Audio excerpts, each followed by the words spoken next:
আবারও আলোচনায় কাপুর পরিবার। উৎসবের আবহে নবমীর রঙের আলোয় ছড়িয়ে পড়েছে নতুন এক সুখবর। ফের মা হতে চলেছেন সোনাম কাপুর। অভিনেত্রীর ঘনিষ্ঠ মহলই জানিয়েছে কয়েক মাসের অন্তঃসত্ত্বা তিনি। যদিও আনুষ্ঠানিক ঘোষণা বাকি, কিন্তু পরিবারে ইতোমধ্যেই শুরু হয়েছে আনন্দ উৎসব।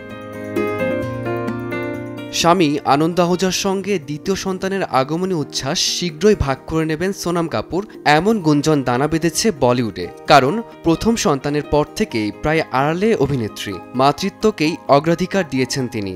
2023-এ ব্লাইন্ড মুক্তির পর তাকে আর বড় পর্দায় দেখা যায়নি। সোনাম কি ধীরে ধীরে অভিনয় থেকে দূরে সরে যাচ্ছেন, এই প্রশ্ন সোনাম ভক্তদের। প্রথম সন্তানকে ঘিরে সিনেমা থেকে দূরে থাকা, আবার দ্বিতীয় সন্তান আসার গুঞ্জন। তবে শোনা যাচ্ছে দীর্ঘ বিরতির পর ব্যাটল ফর বিট্টুরাই হতে পারে তার বলিউডে ফের আগমন।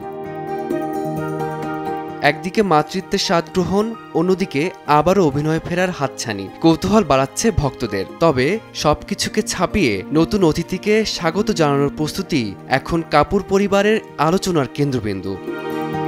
ফারদিন মাঝার, সময় সংবাদ।